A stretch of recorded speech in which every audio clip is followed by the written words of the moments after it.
Today's story is about the mysterious death of the famous Japanese singer, Yutaka Ozaki in the 1980s. On April 25, 1992, in the early hours of the morning, a middle-aged woman living in Shibuya, Tokyo, Japan, went for her usual stroll and stumbled upon an unbelievable sight. On the street, she found a man who had been brutally beaten, lying there without even wearing underwear. To her astonishment, the man was still alive. She immediately called for help, and the man was transported to a nearby hospital. The hospital staff verifying the man's identity were shocked.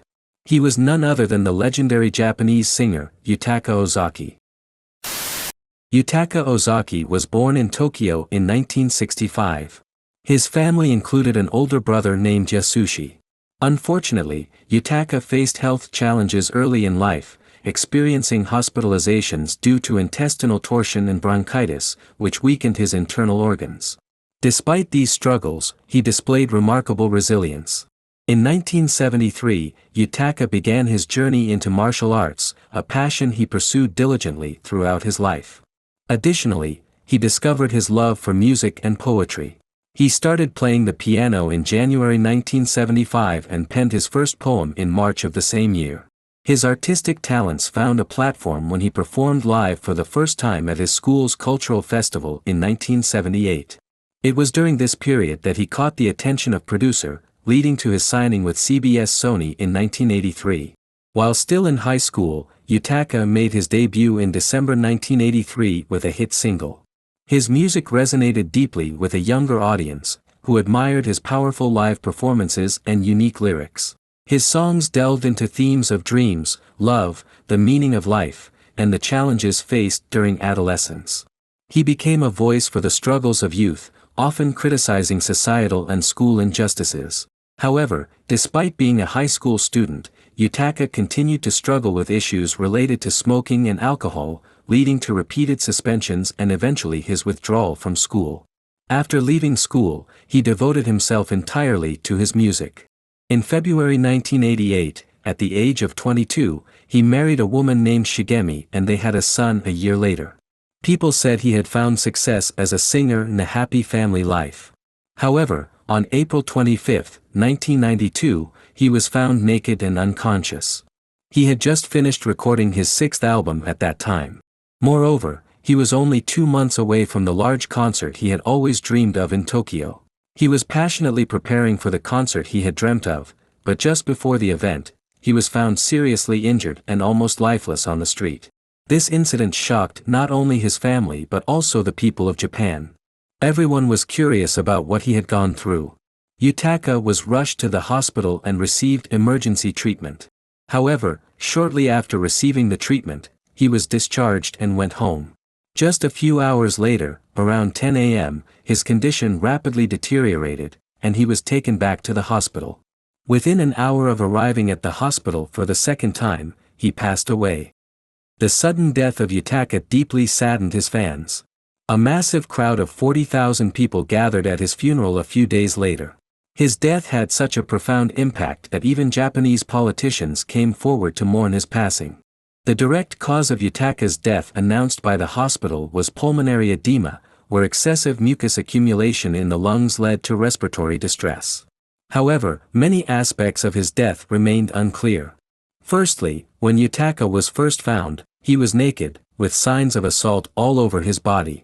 His fans and the Japanese media argued that his death needed to be investigated further. It was revealed that Yutaka had significant conflicts with people around him leading up to his death. The prime suspect at the time was the representative of his former agency.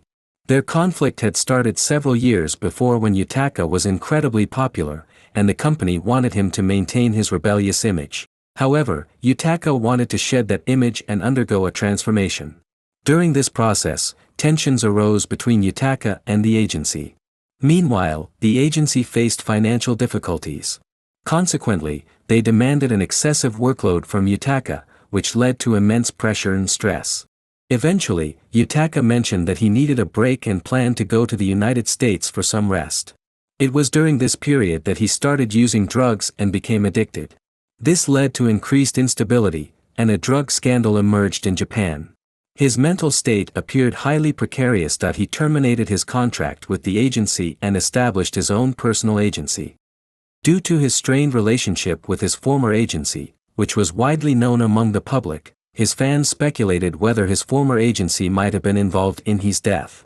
Investigations revealed that Yutaka and his former agency had reached some agreement through legal disputes and had reconciled. Police investigations did not find any evidence of murder against the representatives of his former agency or the company officials. Consequently, they were no longer considered suspects. Next in line as a significant figure implicated in Yutaka's death was surprisingly his wife, Shigemi. She was the person who provided more substantial support than anyone else for Yutaka's successful comeback after he established his personal agency.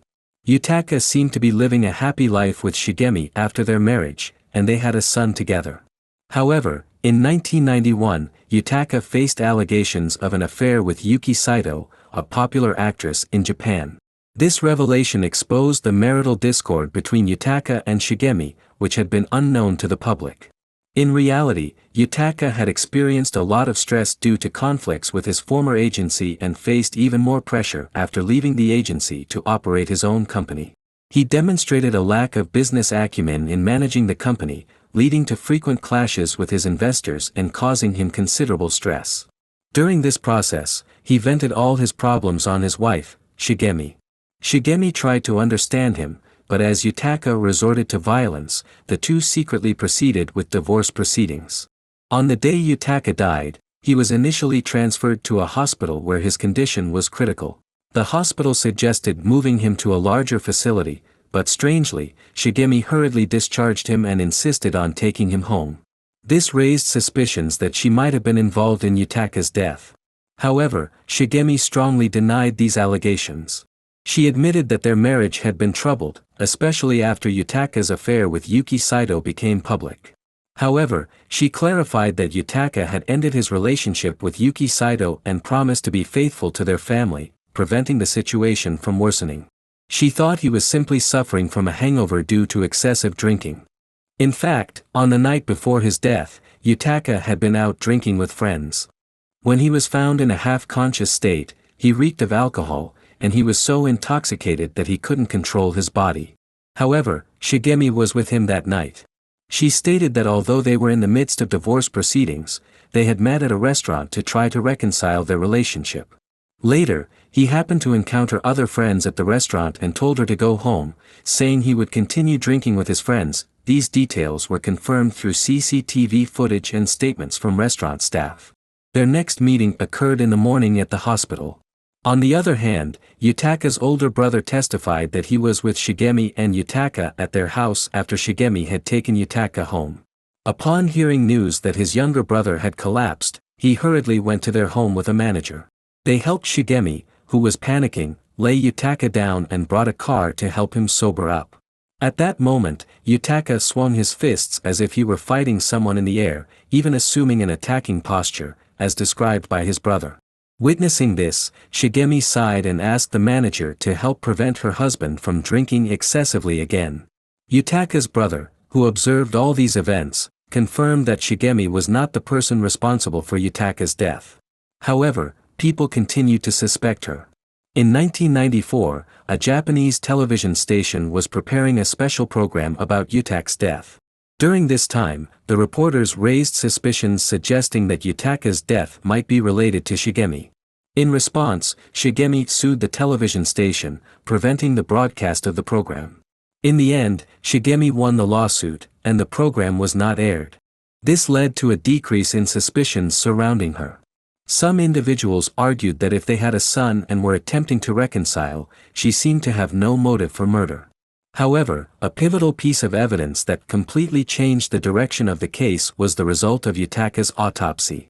A significant number of stimulant substances was found in his body. Although these substances could be taken when one feels tired, excessive consumption could lead to overdose, raising the possibility that Yutaka was addicted to stimulants. Moreover, the bruises and wounds found on his body appeared to be the result of Yutaka falling and colliding with something due to his intoxication, rather than being caused by someone else. The autopsy results confirmed that there were no signs of physical assault. In fact, He had been investigated for smoking marijuana and was addicted to drugs. In the midst of this, a crucial piece of evidence emerged suggesting that this incident was not a murder but a suicide. Yutaka's suicide note. If there was a suicide note, it naturally indicated that it was not a homicide. However, there were several doubts surrounding this note because it was not immediately made public after his death. The note was published in a magazine years later in 2011, claiming to be the testament of Yutaka's son, who had become an adult by then. This publication contained 2 pages of text. Although this seemed to confirm Yutaka's suicide, suspicion still lingered. People wondered why the note was being made public now, 19 years after the incident, and precisely when it was written. The exact time when the note was composed remains uncertain, but surprisingly, Yutaka's family claimed that he had placed it beside a portrait of his mother approximately 4 months before his death on the anniversary of her passing. His family still asserts that Yutaka was murdered. In response, Shigemi explained that she wanted to reveal the note when her son became an adult and could comprehend everything. When asked about his thoughts on Yutaka's death, his son left an ambiguous statement, saying he was not certain that his father was murdered but didn't think it was suicide. Friends who had been drinking with Yutaka on the night before his death testified that he was very excited as he was preparing for a big concert, something he had dreamt of his whole life. They also mentioned his high expectations for the upcoming album.